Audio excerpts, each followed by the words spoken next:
Nesimye nnyo okufuna omukisa guno pastor. Nze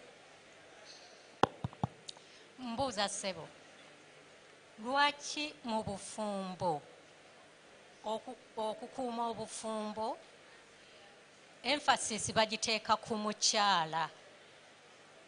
Abaami kirabika oba abaana baffe abalenzi kirabika nti oba bo tetubafuddeeko, tukwata nnyo abakyala, omukyala akola bwati, omuzadde akola bwati, maama akola bwati, naye tukole tutya okuzza abaana baffe abalenzi oba abaami baffe? Weebale nnyo ssebo.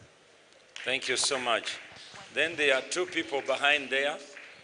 There are three people behind there, so then we can be able to. Thank you, Pastor. I'd like to know from you, should women be paid like salaries in their homes? I'm talking of a woman who doesn't work, who takes care of the child, children, and the home. Do you recommend payment of a particular amount? Like, for example, in this city, Kampala, where a woman needs to look good, plait hair, buy new clothes. Thank you.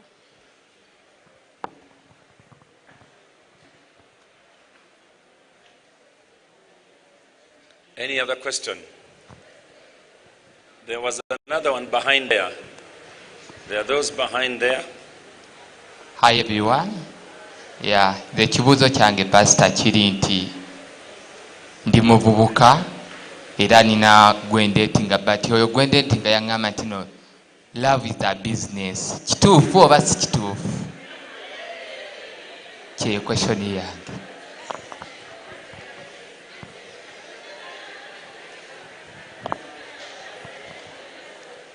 Thank you, Pastor. I'm called Damba Paul, and I've moved with my beautiful wife here. But I want to understand one thing. In fact, let me bring it to your attention. I'll be wedding on the 1st of October this year. But I want to understand, is marriage going to church, or is marriage going to the parents of my wife and they bless us? That's what I want to understand.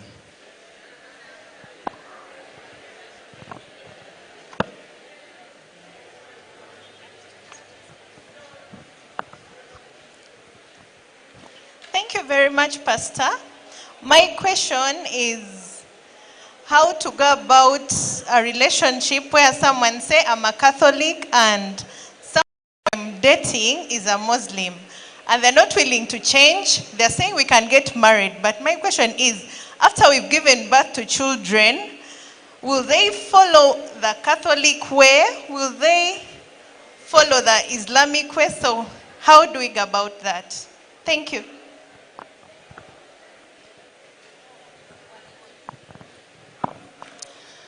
Amanya nze Nalwoga Susan. I'm a clinical psychologist, counselor, and I specialize in premarital and marrieds as well as children and adolescents. Ekintu kimu kyenzudde Musumba Kayanja. Bwe wabeerawo obuzibu mu bufumbo, emirundi egisinga abakyala, they are so much willing to come for help, to find solutions for the problems they are facing in marriage. Naye abaami balooza baatuuka, abasinga obungi balooza byonna babimanyi bye bakola, era abasinga obungi bagamba agwe genda mu counseling nze ndi fine. And yet bwe tutegeera obulungi amaka, omutwe gw'amaka ye musajja. Era nze ndowooza nti a marriage failing depends so much on the headship that God himself gave to men. Norecho tugenda kusalira tutya abaami baffe okuddayo ku bwannamba emu ez'akameeza bazitoole awo nno n'abakyala naffe tunyumirwa obufumbo. Thank you so much, Pastor Kayanja.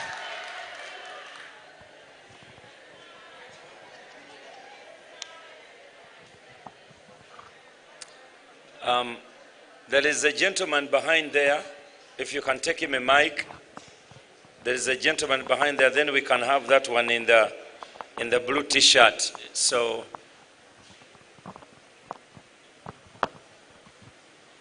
Mukama yebazibwe. Amannya nze Nakibinge Kennedy. Nga nina ekitongole kyenkola nakyo bakiyita Mengo Vocation ekikuŋŋaanya abavubuka. Musumba, nafunako okusoomoozebwa. Waliwo omu ku batabani bange yakola embaga era abadde mu bufumbo obutukuvu for 10 years now, naye omukyala agaanye okuzaala. Bagamba omwami alyoke, omwami ye yazaala ku baana naye omukyala kuba bakola embaga tazaalanga. So babuuza bakole batya baawukane kuba bagenda dda mu kyaki ne babagatta empeta naye yanza. Wabaddewo wano omwami yaddawanisa omukono. Okay, I think we have bw'oba owandiika notes wansi tujja kutunuulira ebintu ebiwerako. So we will use English and Luganda. We shall go to and fro so that we can be able. Yes. Yes, my name is K. David. In marriage, I have a simple question. Why is it that when you marry a lady, she wants you to respect her parents, for her, he doesn't want to respect mine?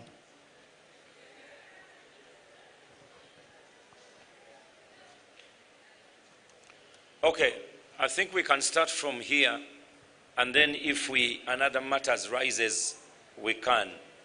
There are 3 questions. Ebibuuzo biri bisatu ebyanukula buli kizibu kyonna, whether marriage, whether politics, whether business, whether family. These 3 things always bye biyimirirako ebibuuzo byonna, oba bya business, oba bya maka, oba bya ki. 3 things. Number one, it's faith.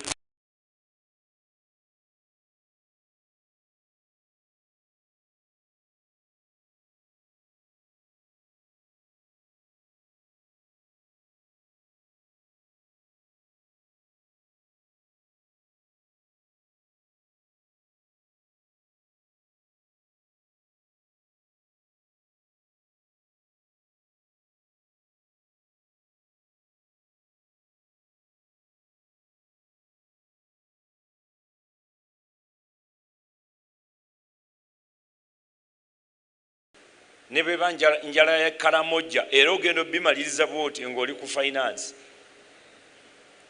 Ne bwe kibeera mwana butasoma ogenda okukimaliriza nga is finance. So finances, faith, finances, and thirdly family. The 3 F's.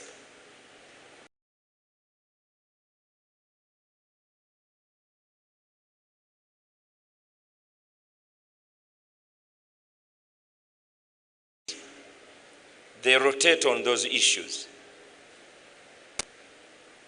There is a mother here who raised a question about the boy child. Why are they always putting a burden on the girl child but never on the boy child? Family. The way that boy was raised, the way that man was raised, the way we raise our children. Sister oli agambye nti omwami tayagala agenda mu counseling agamba nti I'm okay. Naye ageze okumaliriza nga ali ku kameeza. Finance. Sister oli abuuzizza, you love a Muslim man, you are a Catholic, or he's a Catholic, you are a Muslim. Now, where are children going to go? Catholic, Bulokole, Muslim, faith. So all the problems we are having rotate on 3 things. So if you're going to have a good marriage, that's why this symposium of bride and groom is very, very important. Never ignore counseling. Counseling is not only when you are getting married, but even at home you are being counseled. So I'm going to give you some, because my point of reference, I've been married for 32 years with my wife, Jessica, and we have 3 children. 2 are twin girls. 1 graduated 2 weeks ago in London with a law school. She's continuing to do her barrister. My other twin daughter, Christiana, she's a designer. So if she wasn't with her sister in London, she would have been part of the people who are showcasing. My other son did computer science and production. So he works with us now in different capacities.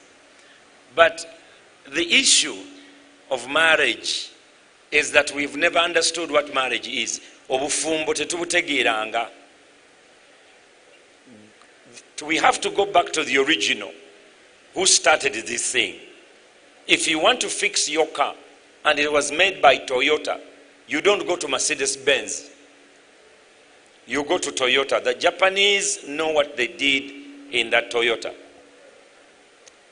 If you want to really, you've run out of blood and your blood type is not there in Nakasero Blood Bank, what is going to happen? The first thing they will do, or you need a bone marrow transplant, or you need a kidney, they'll have to look at your family. They can't just look at anybody who passes on the street. Nebagamba ha, kino ekisajja kinene nnyo, ne bwe tugikijjamu kidney emu kijja kusobola okubeerawo. Kituweeyo kidney emu tugiteekemu oli. Your body may reject that organ. So we have to go back to the foundation of who started marriage and why did he start it. And what was the reason why he saw that man cannot live alone. If we understand that, then every other question that we are having in the world concerning marriage will be sorted out. God is the one who started marriage. You see, for us, we get the word marriage from English language, which was taken from the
do you see the confusion?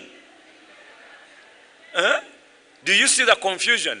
This is a marriage and we are calling it obufumbo in translation. So the girl child is groomed okubeera omuki omufumbi. All her life rotates on that. We are raising girls, oteka okuwata, oteka okufumba, oteka okukola bwoti, osekula akalo, ofumbire omwami. Because you are entering in what? In marriage, in bufumbo. But was that God's intention when he created man? When he saw man and he said, man shall not live alone, but I'll make him a helper. What was the reason? Kiddamu ekibuuzo omwami oli kye yabuuzizza. What is love? God is love. And everything he creates is out of love. He made man in his own image. When man sinned, he came to save him and he said, for God so loved the world. So everything that comes from God, the owner of marriage, is about love. Is about love. Now man has different levels of love. There is a love I have for my wife, there's a love I have for my daughters, there's a love I have for the people in the church, there's a love I have for you. Okay? So all these loves are different. They are all called love. But the true love is the one you found from God, who loved us. Because while we are still sinners, still God loved us. And he died for us. Kati zino zonna zetujjamu, we all call it love. So obufumbo, what is marriage? What was God's intention to create marriage? If you get that one, then the burden will not be on the girl child to raise her, kubanga agenda kufumba, because that's how we understand it here. Naye bw'otunuulira show zino zonna ze mutunuulidde eza Iron Chef n'ebintu ebirala, abantu abasinga okufumba si bakazi, basajja. You see? Because for them they understand what marriage is, because marriage is their language. It's in English. It means something different from what we have made it to be. Remember this. Whatever you hand over to man or woman, we have the ability of turning it around to our advantage. When God created Adam and Eve, he made them male and female. He did not make man greater. He formed them differently, but he created them equal. So if you want to understand marriage, marriage actually is not even an institution. Mulidde ekigambo kye bagamba obufumbo is an institution. It's not an institution. Marriage is a place of creation and procreation. Marriage is life. Life has got stages.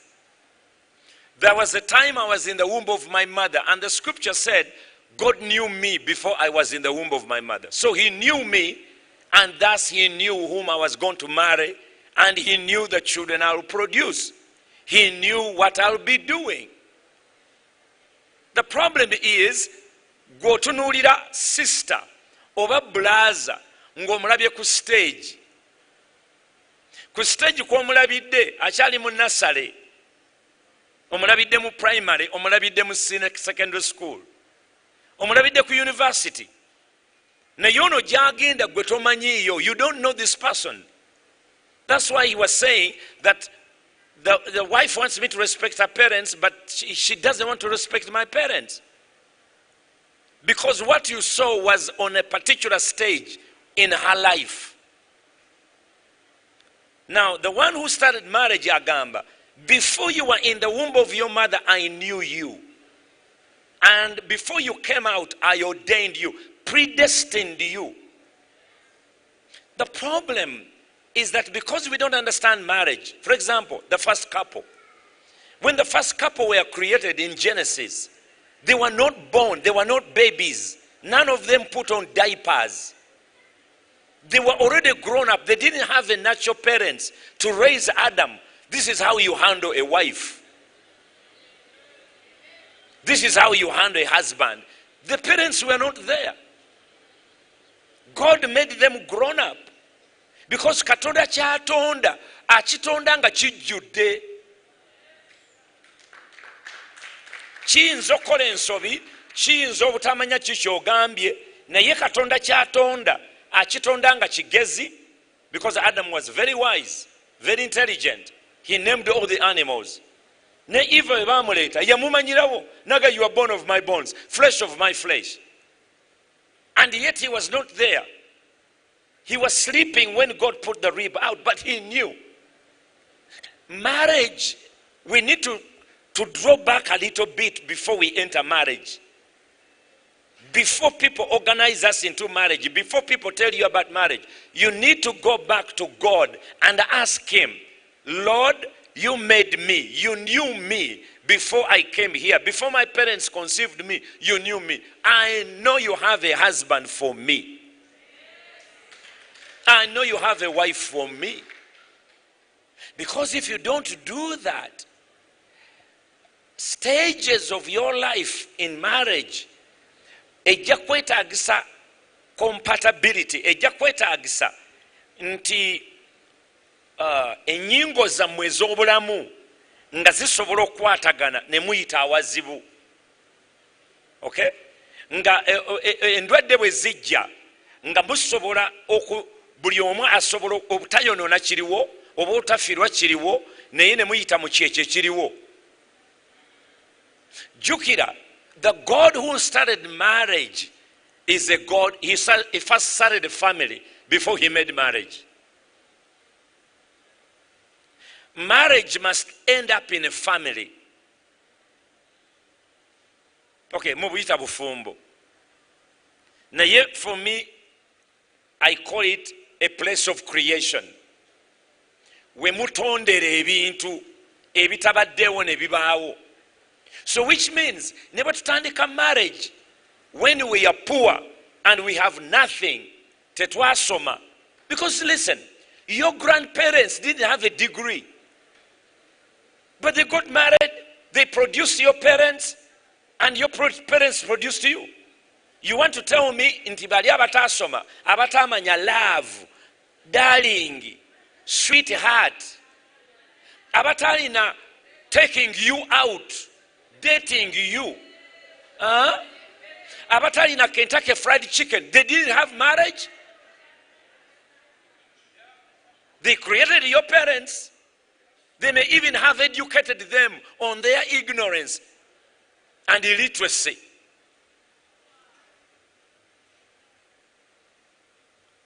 Nze omwami twantwalako ku beach, ontwalako gye ku beach, ntegere nti you love me. Your grandfather jjajjawe yamutwala ku beach yawa.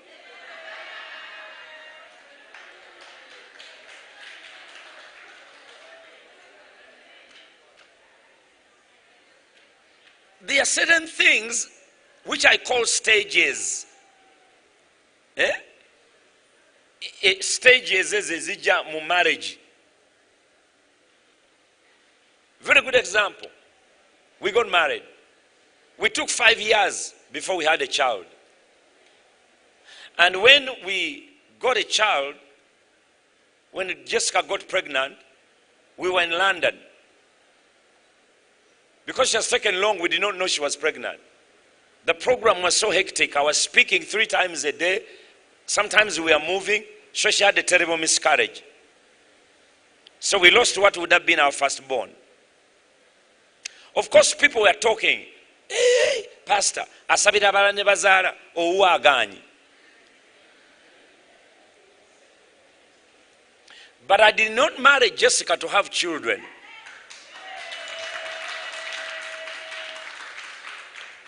Never atandizadde still would have been my wife. Because I was not marrying a baby producing machine. You see, once you start understanding, a very good example is the first couple, Jembagambi, Adam and Eve. First of all, they did not have anybody to counsel them, to raise them. They were created grown-ups. Why? Because God does not babysit. Once you understand your God, you will know that my God does not babysit. Katonda does not change diapers. That's why, write down this point. If you're going to get married and you're staying in marriage, never call your wife mommy or your husband daddy. Because you can't sleep with your daddy, you can't sleep with your mommy. You see? So that the things that we have turned marriage to be is completely what marriage is not. What marriage is not. She's your lover, call her sugar plum, beredene.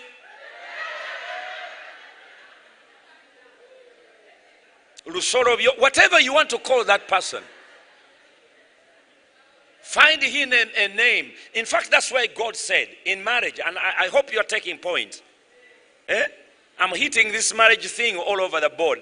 So I'm not talking about one particular part. When God created Adam He put him in the garden. When Adam needed a helper, so you are marrying a helper. Before she is your cook, before she is the mother of your children, before she's a support of your life, before she does anything, she is your what? She's there to help you. Your husband is there to help you. Now, a helper is not your slave.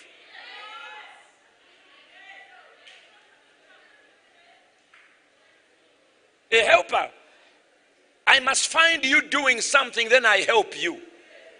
You actually must ask for my help. Hello? You must do what? You must ask for my help. You should say, please help me here. I'm handling this. This is too difficult. Can you help me here? Can you help me here? You are the one responsible, but you need my help. So I didn't come here to infringe on you. I came to help you. Okay, now, he brought Eve. Do you know why they call her Eve? Huh? God came to Adam in the morning, and in the evening, he brought this thing which looked like Adam. But the only thing, it had long hair, it had some hips, and some kilograms here. And Adam said, actually God said, he brought her to him to see what he will call her. Going back to that point, why do you call your wife mommy? Kati ate abaana bamwe banamuyita ki? Gwe omusajja omukulu olina ekiwalaata ng'ekyange ng'oyita mukazi wo mami, nga n'omwana omuto naye agamba mami, kati baby yaani wano?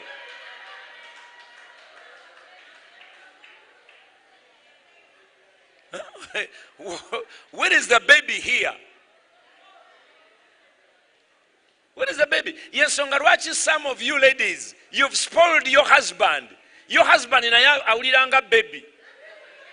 Waliwo omuntu omu Pastor Jessica gwe yali akansolinga ekapa emu nagamba ono kale nze bwe nali nga tetunaba kuzaala abaana nga nze baby we ng'omwami yakomplaininga kakati abaana bayita baby nze sirina muntu andabirira yandekaawo omusajja omukulu ng'ayagala bamuyite baby. Sebo tetulina nywanto yakukuwa, enywanto yeri wa maama wo. So your wife is not your mother. And your husband is not your father. You are in a room of creation, mwembi muze, with attributes ezigenda okuyamba to create.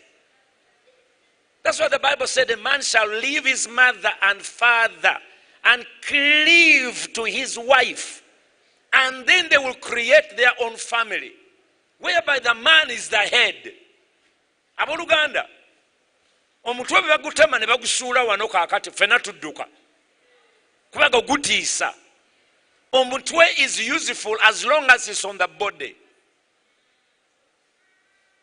Naye omutwe gulina responsibilities, gulina okulaba, which is vision. The man is the visionary of the family. The man is the brain, because on the head, the thinking is done in the brain. Yalowooleza family, yalabira family, yawulira family kye yeetaaga, yayogerera family,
determined to marry someone is not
is as important as paying school fees for this little kid.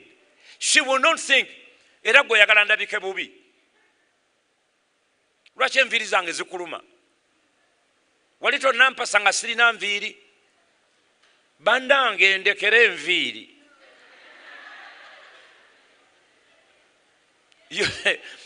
You find out that, you see, one of the biggest problem, listen to this, one of the biggest problem we have, especially here in Africa, is that we enter things without counting the cost.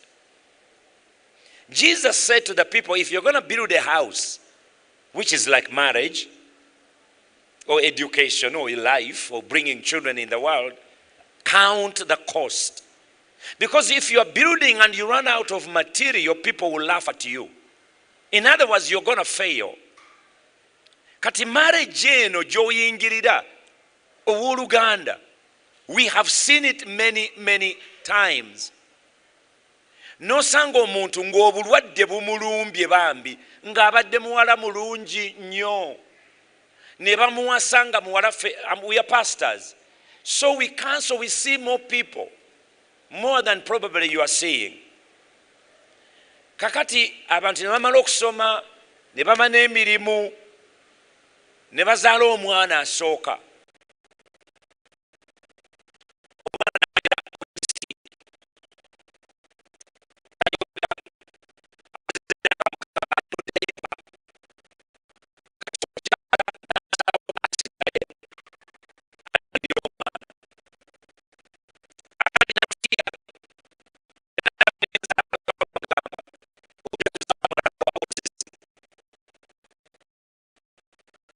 Abatabayagala bomwana,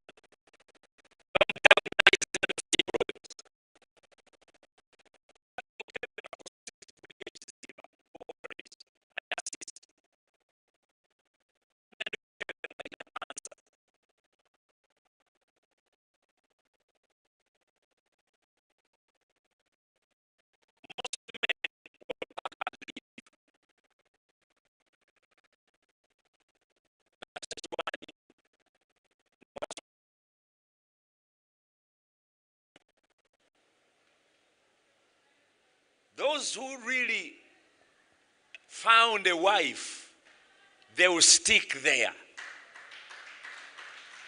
They will make sure the kids get the help he needs.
When they looked at the woman, really the situation was not as bad as she thought.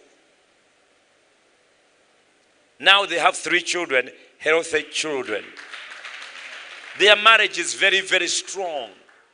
And the wife has stayed in Germany. She studied psychology to help the little kids. So out of her need, now she is treating so many kids with autism who had suffered. And she's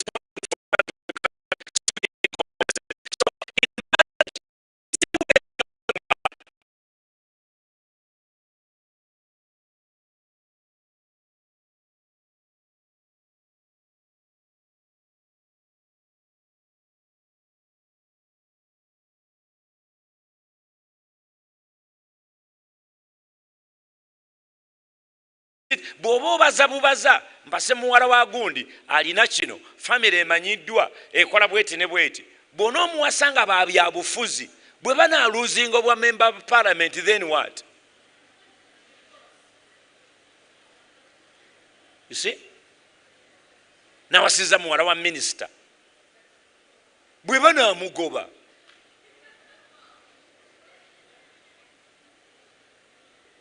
You see? A mistake we always make, we marry not our wives, we marry their parents. Never marry the parents of your wife or your husband.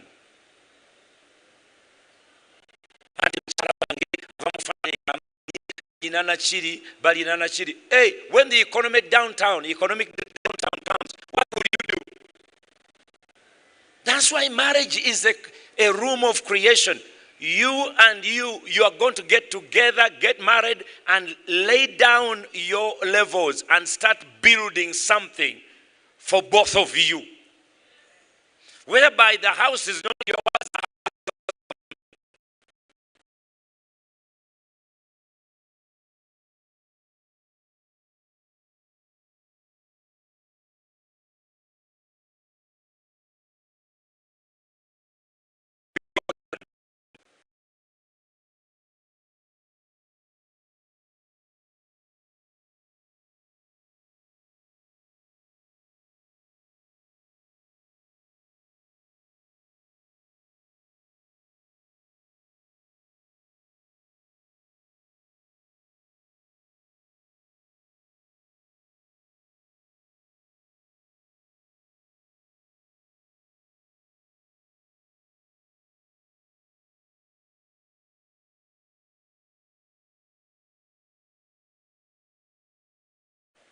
Watch what God does. And then we finish God's house, we started building our house. And the truth of the matter is, Jessica asked me, ettaka tuliteke mannya ki? Ne mugamba lwaki ombuuza, I was abroad. Ne mugamba liteke mannya go.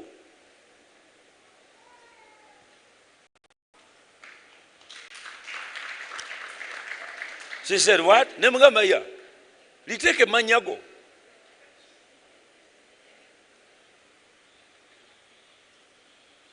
bwe tulizimbako ennyumba n'ongoba, it's okay.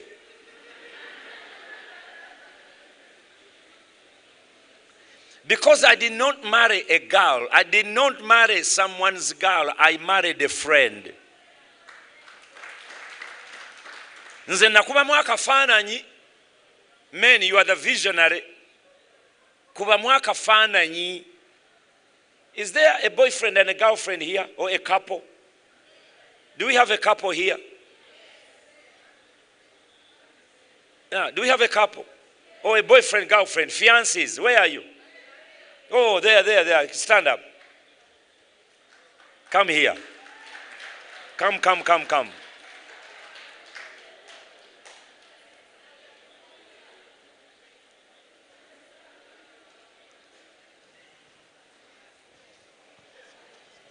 Oh, they have to pass. Okay, they are coming on the stage. But I want to tell you, I want you now to start envisioning these people.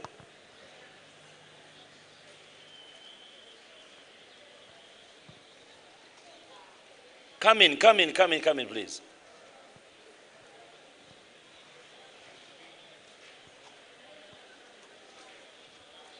Mbadde manyi nti bajja kuyita wano buli omu asitule munne ng'amuwanika.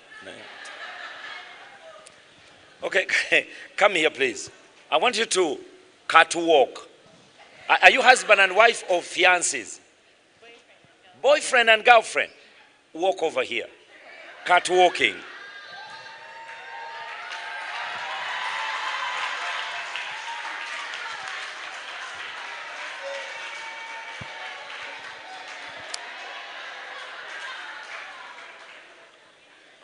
Okay, how old are you? Yeah, 28, and you? 27. These are 27 and 28. Okay, stand over here. Let me find another one. Another couple which is above 40. You are 40, you are here. 40 years. Okay, even if you're not a couple, let me get somebody who is 50 and above. A lady, 50 and above. Oh, how old are you? 39, and you? 34.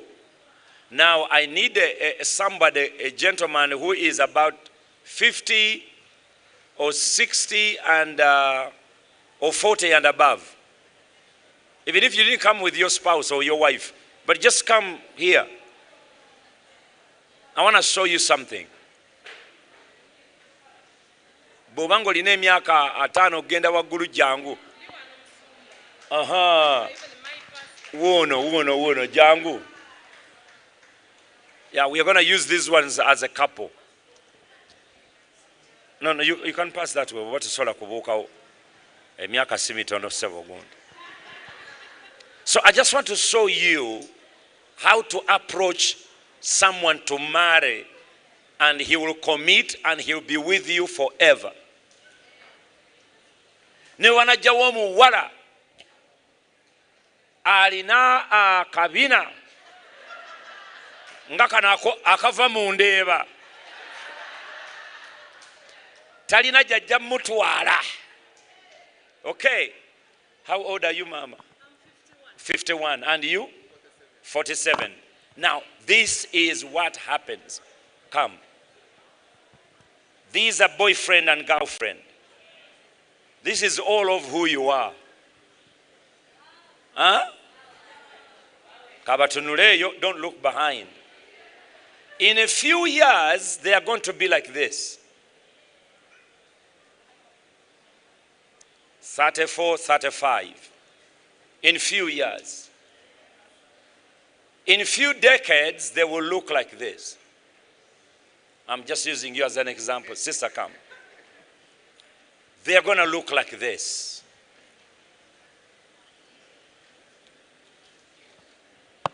In another decade, they will be 60. And another decade, they will be 80. In front, right now,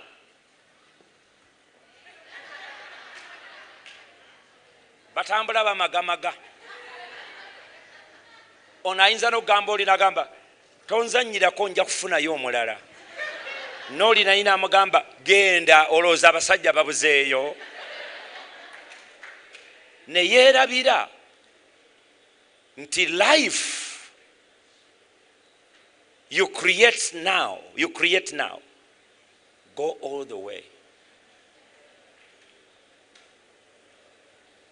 Wano tuyinza n'okufunawo ab'emyaka emitono baliwa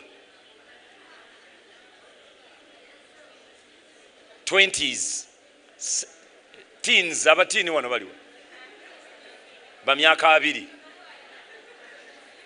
bw'obanga olina emeka 22 gaalo wa 22 oba 23 oba 20 aliwa wano, huh?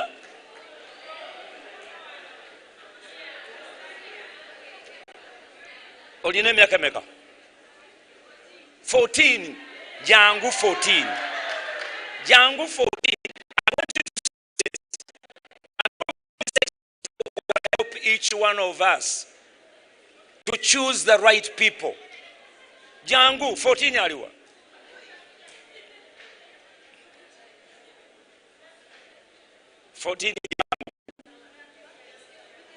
Itawali waliwo n'omulala eyabadde wano, waliwo boy wa 16 18. Jangu eno mujje eno. How old are you? You are 20. This one is 22. Katufuneyo ne 14.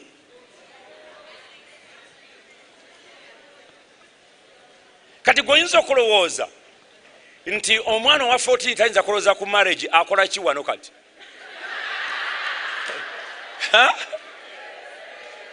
Ogenda nolowooza nti abaana abato tebasande kulowooza ku marriage. She's 14. What is she doing here?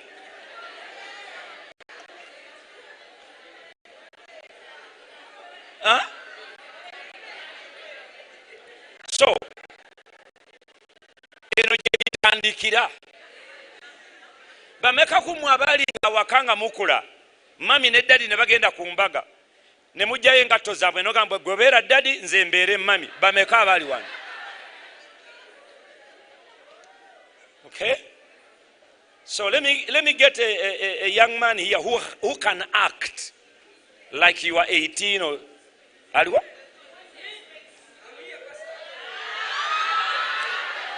How old are you? How old are you? 17. Jangu. Hurry up, hurry up. So this is where everything starts. But if everything starts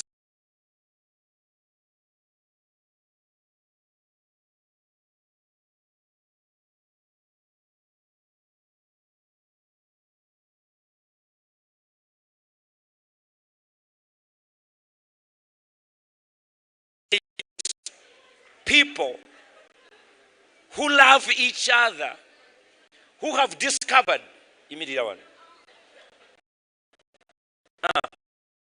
one way bitandikira teenage years,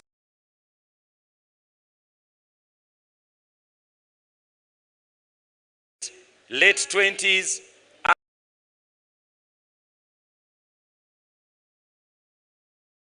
and this level and this level. If you don't see it that way when you are engaging yourself in marriage, then she will become a sex object.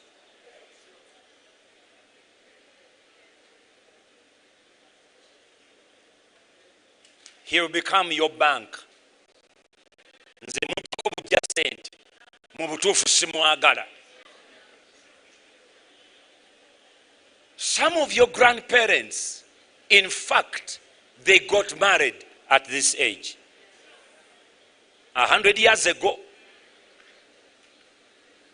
At this age. And they kept the marriage until your parents were born, and now you are here. So we need to understand first and foremost, what is marriage? Why am I marrying you? Why am I not marrying you? Era brother, sister bwagamba, brother nze sikwagala. Tolemerako. Togama nsibe emizimu gye wammwe. No, don't. Because all of you come at 50-50, and when you get together, you become one. In marriage, there is no unity. Because God is not a God of unity. He's a God of oneness. Unity is in politics. Kati gwe bw'oyagala kufumbira obufumbo bwa politics tandikira awo. Tulina okubeera okwegatta. Si kwegatta. Marriage is not about unity. Marriage is about becoming one. A man shall leave his mother and father, and they shall do what? Become one. They shall become one. Do you understand what I'm saying? So you become one. Nekatonda naye, God is what? One. Hear, O Israel, the Lord your God is one. Jesus prays in John 17 and said, Father, I pray that they may be one, as I and the Father, we are one. Because marriage, you become inseparable. Oba bulwadde bwebuze. Oba omukyala oba muyiridde acid. Face nekyuka. That is your wife because you married. Now, I want you to turn around. Look at, no, you stay here. Turn around. Do you know that you're going to grow and reach this level?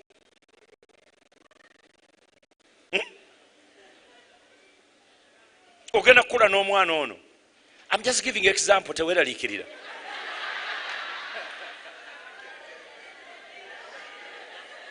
Wano wennyini muyinza okutandika obulamu n'abantu ne babawagira ne mutandika obugagga. Ne bye mulina kusoma ne mufuna n'essente nga mazzo mulina enkoko mulina ente mulina ennyumba buli muntu abawadde kye mulina n'oddayo n'okusoma n'omaliriza naawe n'ogenda n'osoma n'omaliriza naye ng'ate mukola bintu byammwe for your future. I love Makerere University. They have a good motto.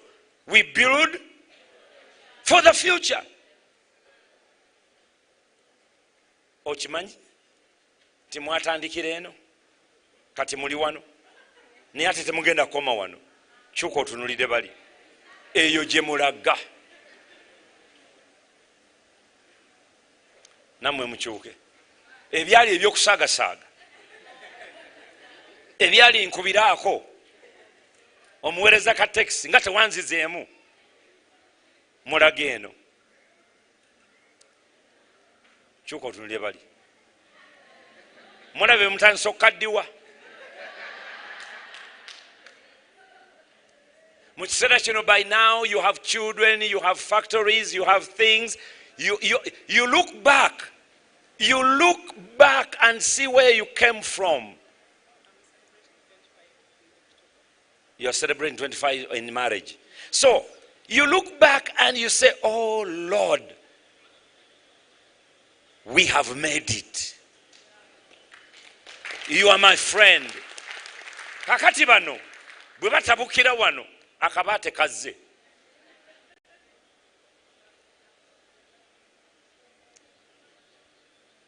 Mutuule wansi. Kakati ono imirira mama imirira mwisikale nga muyimirira ono nakati omukooye sikyamwetaaga. You are no longer my friend. Ngenda mubano nenonyezeeyo akalenzi kange kwabo bonna abali awo genda olondeyo oyagala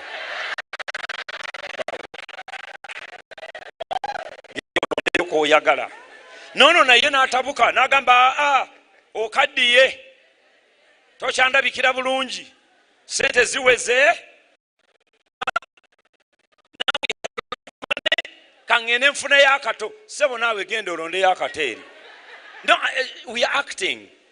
Yeah, this is not real, but we are acting. I want these young people to know the decisions we make when you are infatuated or bewitched or I don't know what happened to you. Nze bulijjo ngamba nti abakola cartoon aba America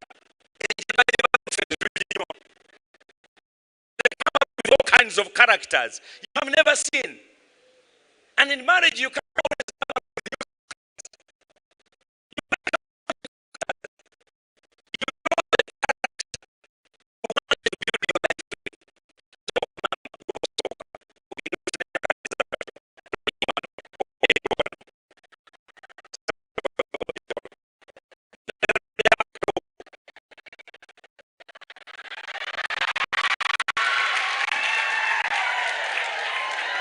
Now, you can see what happened.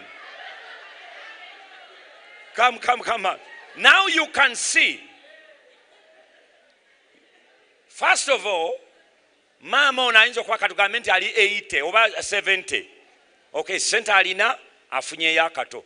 But do you see not only yeretedde obuzibu kubanga ono mbutuufu tajja kola ki? Tajja kumwagala. Amwagalako ki? Sente azitwalirani.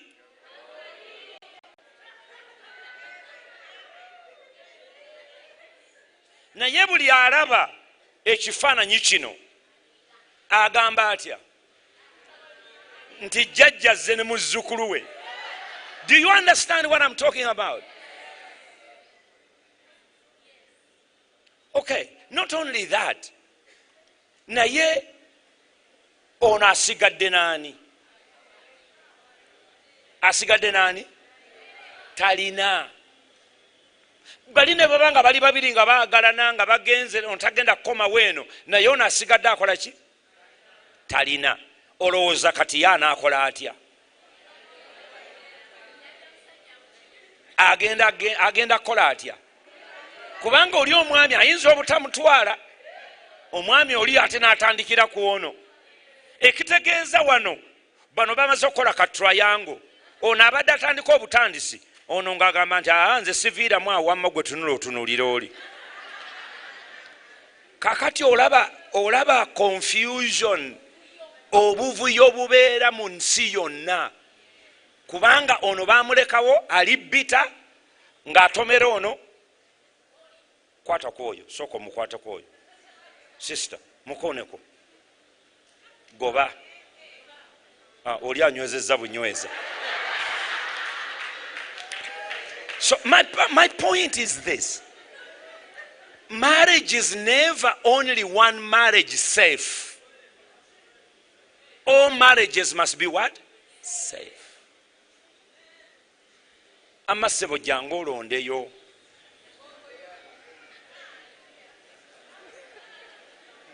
Kubali wano. This is a great professor. This is a great teacher. So,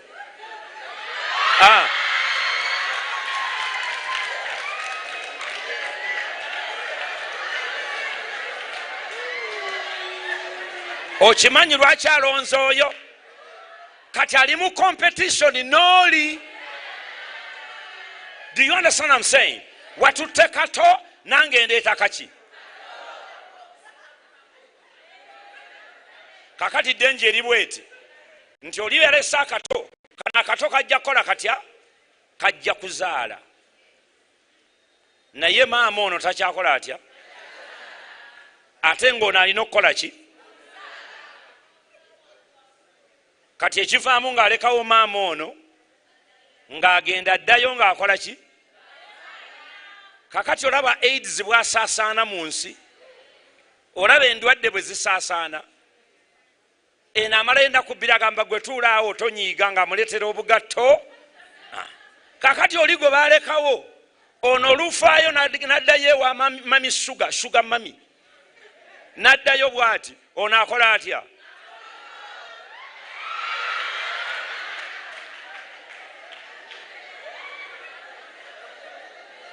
Kakati no njagala mwetegereze. Njagala mwetegereze kino. The danger in this, because we were given power to create or procreate. Kakati ono oli yali tannabagenda yamuwa olubuto n'azaala omwana. Aba ali eri ono naye n'akola atya? Naye n'amuwa olubuto naye n'azaala.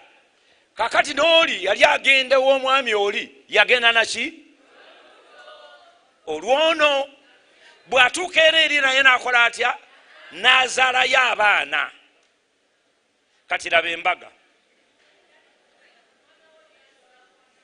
Kakati omwana w'oli ajja kukula ajja ayagala omwana waani tebeemanyi. Bonna bali mu masomero ge gamu. Ono ayagala owooli ayagala owooli. Ekyo kye bayita inbreeding. Mwenna mulyoke muzaala abantu.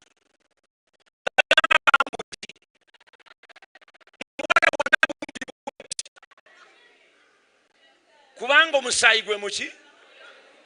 Kati ekivaamu endwadde ebeera y'emu. Ffe abalunzi b'ebisolo tukyewala nnyo ente eri mu kiraalo kiri okujja okulinnyira ente zino. Na wano neezaalawo abaana abalala.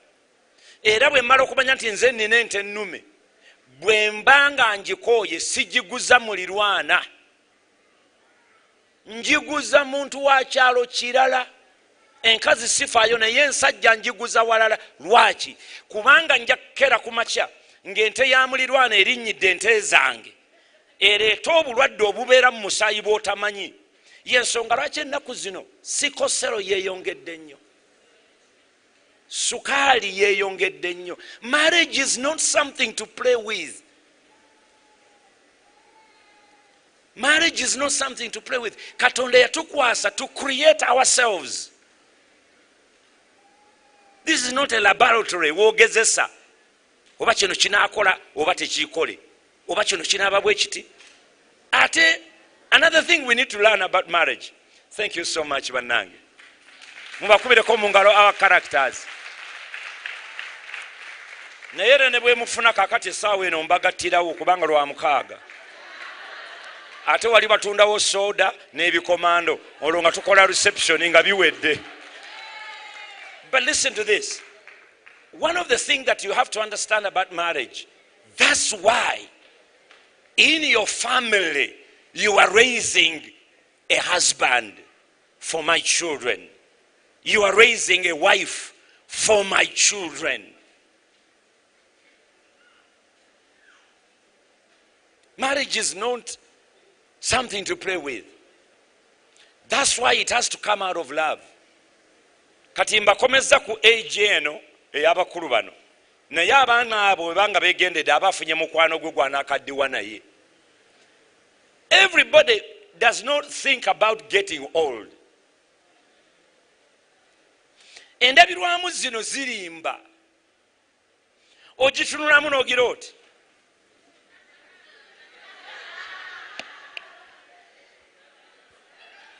nolowooza nti awo ogenda okubeera for another 60 years.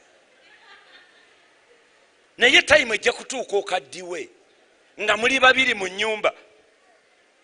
Most of our children have grown up now. The boy is soon getting married. The daughters will get married. Mu nnyumba tugenda kusigalamu aba ne Jessica. Y'ensonga lwaki when you are treating omanyina agente ekisha marriage kinene nnyo, probably we need a whole day. But thank God for bride and groom.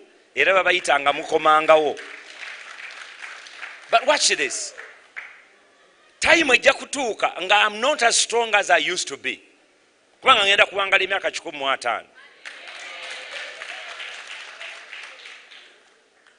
Nga nja kwetaaga omuntu wankwata kuki? Agane jatootekasana. Nga ne speed eno tekyaliwo. Nga n'ebintu obiraba ki? Dabo. Kakati omuntu gw'abonyabonyanga mu bufumbo agenda okufumbira ekikero okirye. Because couples don't think about those things. You rather be with someone you've been with all your life until you die than in between bringing someone abaza amanyi kyayagala. Aga kino ekisajja kyazaala n'abaana nawali ne kizaalawo nawano ne kizaalawo kati nze ndi maka nze ngenda okusalawo kye ngenda okukola. Pensioni yonna agiteeka wali ate tonna gojja kaabira ye mukyalo w'omumaka. Abana bone bajja bagamba ajja kubagamba, you get out, this is my husband, I don't want to see you. Onokola otya? Many of you are finding it very difficult to talk to your father or your mother because they were spoiled. Someone is controlling them. So marriage is not only getting happiness today, but it is also the most secure insurance about the years to come. Holy matrimony is the most secure insurance that you can take on your life and on the life of your loved ones. Because in nga si ndwadde sikyayogera sikola bwenti, I know Jessica will take care of me. I know she will not throw me out. I know she will not turn around and say, owange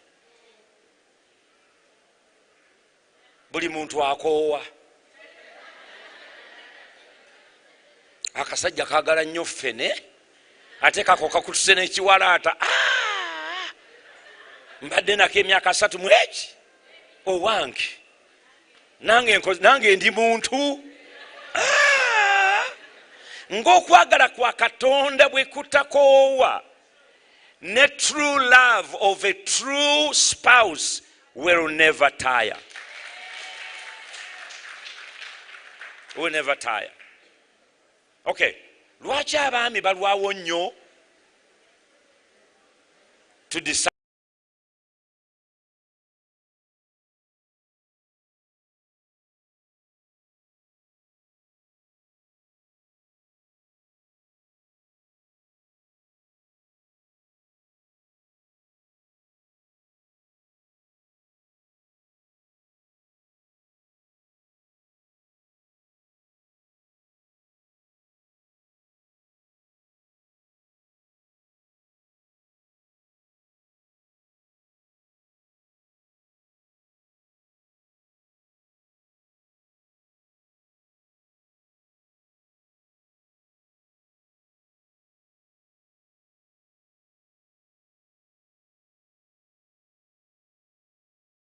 Wabeerawo time lw'obeeranga the other things on your mind, because you are the eye, you are the ear, you are the mouth, you are the nose, you are the breathing, nga be preoccupying this major step of marriage.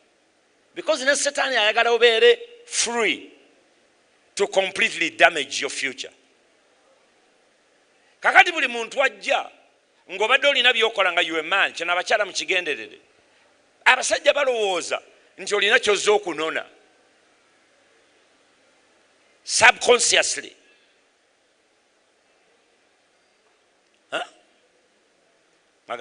Oh, okay. Kale, you are my friend. Okay. Ekireeta obuzibu, ladies, is to sleep with that man before he commits. You have to be like Eve. The reason why they call her Eve, because God brought her in the evening. Abraham Chiavari Sarako evening namita Eve. You were a lady of the evening. Okay, you learn it next time. On many evening, that's why you wear long gowns. That's why you look more beautiful.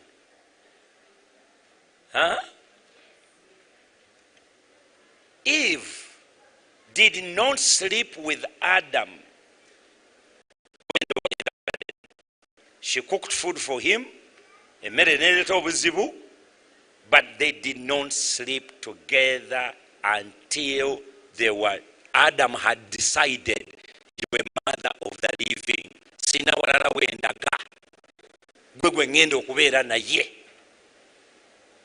Bible yegamba in chapter 4, and Adam knew his wife Eve. Chapter 3, teyamukwatako. I'm being as plain as I can. Ekizibu ekibeera ku sisters is that you quickly, wiki 2, 3, 4, njagala kujja kulaba woosula. Ojja kulaba by'otalabangako ggwe. Onoonyaayo ki?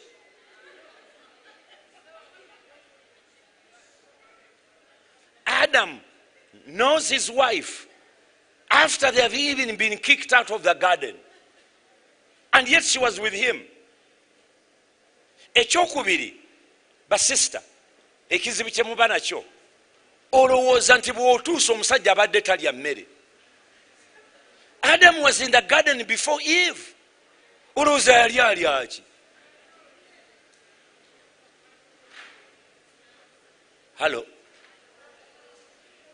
Oli olukwana myezi 3 banaye kandabye ye saati yongera bikabulala kanzije nkuyamba okugololera ku ngoye. Fuluma nyumba eyo.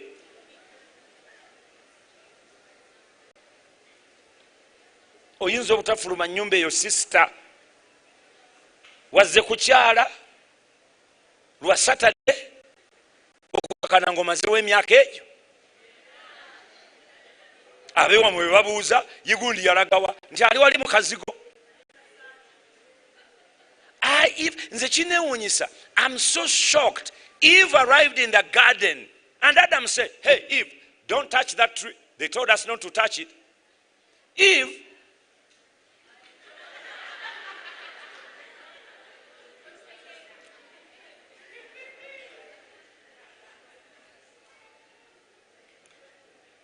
nasibira ku muti gwe bamugaanyi.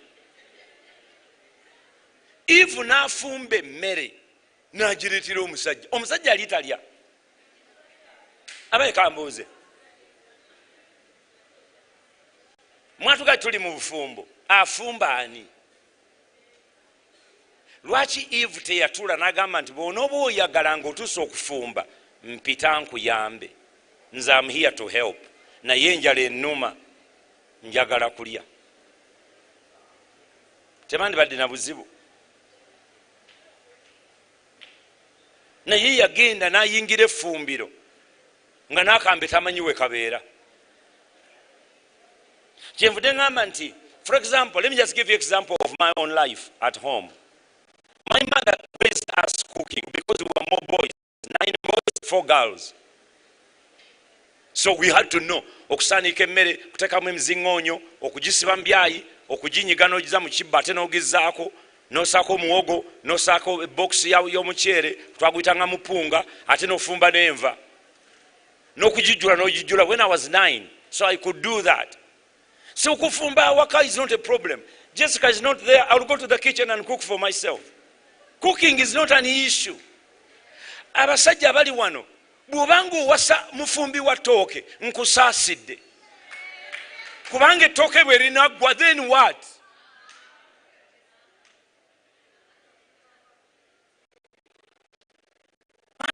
About cooking. Kubanga bwe mbanga bampadde ekifo kya bwe mbasada mu London nga wembeera oba nkola mu kitongole, famire yange eri Geneva, nze ndi wano nkola mu Uganda, nazze kujjanjaba Ebola oba nazze kukola ntya dokita, sijja kunoonya nfumbira mmere.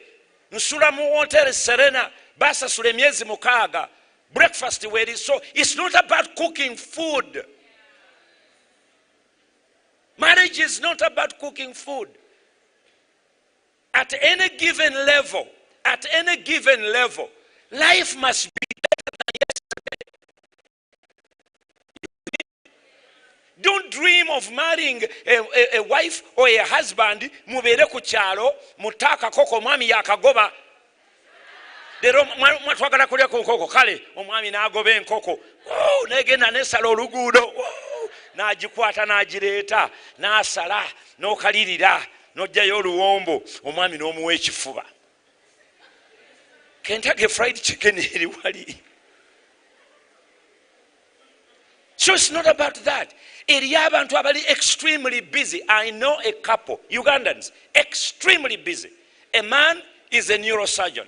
A wife is a judge. He sits in cases atwala ne file awaka egy'emisango. Balina abafumba emmere, balina abayera ennyumba zaabwe, balina abagolola engoye, balina abatwala ebintu abatwala n'abaana ku ssomero. They have no time. A wife has no time to go to the kitchen. And the husband has no time to sit around and say, akati ate, kozo obagambye otya, biriŋŋanya, niba nawe omunnyo nga mugukozesa nnyo. So what kind of life do you want to have in your marriage? The life you want, you must create it. You must create the life you want.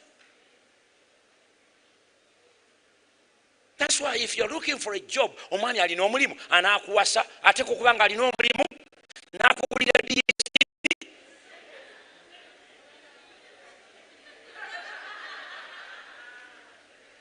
Namamonde. Don't marry a namamonde or dodo. Life must be better than what it is today. So if those are the things you are depending on, okufumba, okutegeka, okola, of course it's good for you to clean if you don't have the money. But the time our God we serve is a miracle God. He's a God of increase. Your life is not going to end where it is today. It's going to get much more better. That's why you go back to the author of marriage and you find out why did Adam. That's why Adam produced 2 children. The first children killed each other. Cain killed Abel.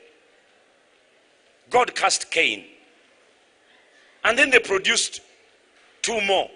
That's it. We never heard about Adam, but they lived 930 years. Marriage is about life. It's not an institution.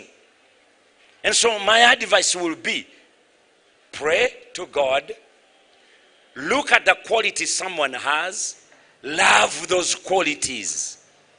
Don't love the body because body chuka. Hello? Omukyala kasita amala okuzaala abaana 2 basa emirundi 3 body ekola ekya okujjako ngo n'omutira mu gym. Naffe abasajja body ekyuka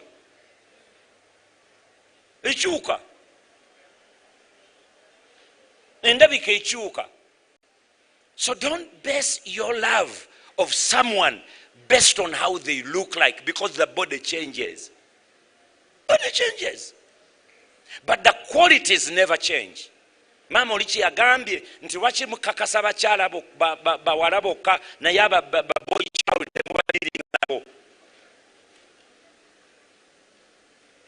Mukyala Teresa amaka buuza era kyola nti Pastor Jessica and I don't believe in that talk. Yalo obuliri omwami mukamulira akatunda. Bwe mbanga mbadde ku bigere byange ndi doctor maze 8 hours in the hospital, I'm operating on people. Nategeera nti towanyodde katunda.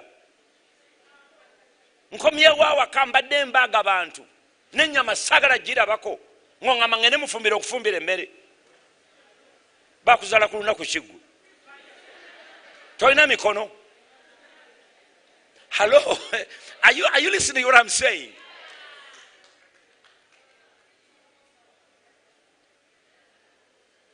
Abange, do you believe that life is more than those jobs we do? Huh? 8 a.m., 5 p.m. not dawaka. Right now there is a general commanding the troops. Soldiers are in Congo fighting. They are in Somalia keeping peace. There are some people who don't sleep at night so that you can sleep. But they have families. They have families. Katibo bakola batya. President Museveni, Mama Janet ayawo, na yoli ntwala ko ddi ku beach.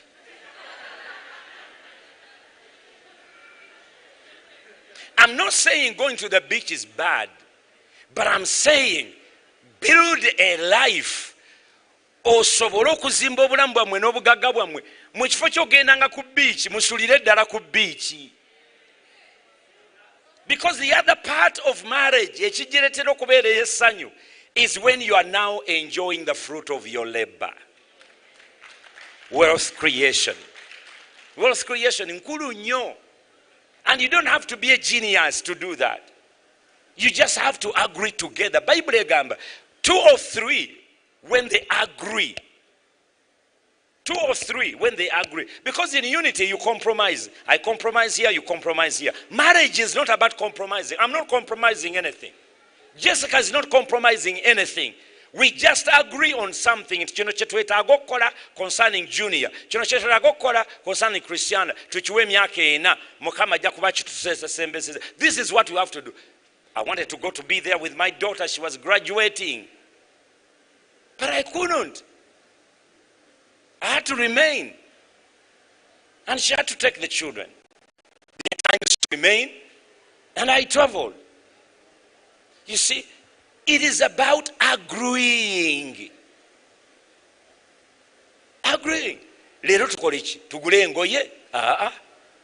Oba tuyagala lugoye ki? Kale gwe gula. Nze naagula omwaka ogujja.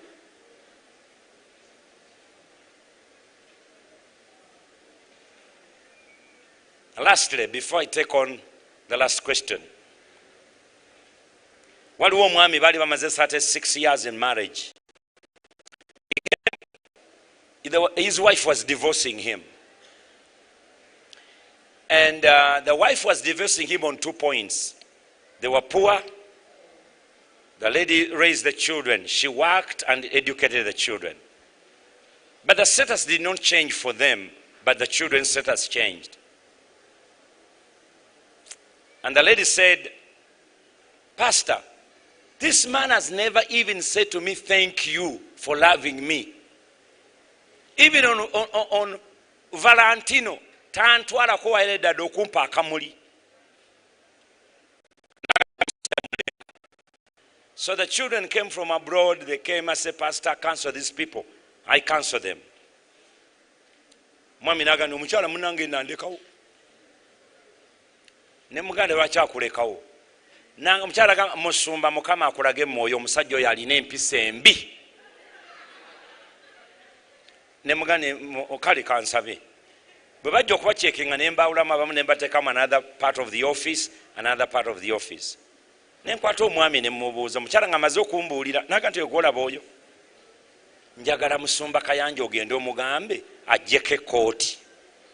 Gwe musalira amagezi ekkooti agijjeko agiwanike wali eyo gy'ayambadde nze nagimugulira. Mugamba agijjeko agiwanike wali olyoka olabe. Ebituli byonna bijjudde ensawo z'ekkooti. Kubanga oyo gwolaba agenda agula ekifu ky'enkoko n'akikweka muli. Emmese ne zijja ziruma ensawo. Muli awo no binyeebwa ye ng'akyuka bw'ati ng'aluma ekifu ky'enkoko ng'akizaamu. Mama kyeyagambye, why are we emphasizing on 𝐥𝐤𝐤? Kakati omwami ne muganda sebo njagala kusabira. Naye ekkooti soko giwanika wanaga. Ekkooti yange gindekere. Ne muganda naye maama alina byaŋŋambye ebinyiiziza. Lwaki okola otyo? Nagana omanyi oyo mukagiriza. Abaana batuweereza ssente. Yagamba mbu tukyasasula amabanja g'abaana. Tukyasasula kino na kiri. Tulina okuzimbira abaana. Kati ssente gwe bazimba. Nange bwe nfunayo akafiika nga k'enkoko n'enkagula ate n'ayomba. Oyo naye amanyi okutambula n'agenda mbaana be. Ogenda okukomawo ng'alina obuti bw'asokola mannyo. Atalidde ennyama alaba n'obuti obw'omu mannyo. These are people have been married for 34 years. Omukyala ne mubuuza kizibu kiddala ky'olina ky'olabira ddala. Naga nti oyo tampanga yo yadde akamuli ka Valentino. Nengamba omusajja n'issebo otuswazizza. Mu Uganda abantu bafa enkya n'ekiro. Buli wabeerawo omulambo wabeerawo ebimuli. Ne mugamba genda kukufa ku bino ebimuli ebiri awo olondeko byolonda otwalira omukyala. Olwo nalwo luggwe. Omukyala mutwale mulumbe abafu b'ennaku zino babbufe. Tutambuleko nga muyite muntu nga bagenda gabula mmere ya bulumbe. Lubako ennyama, lubako enkoko, amala okulya eyo omuzza awaka. Lwaki otusu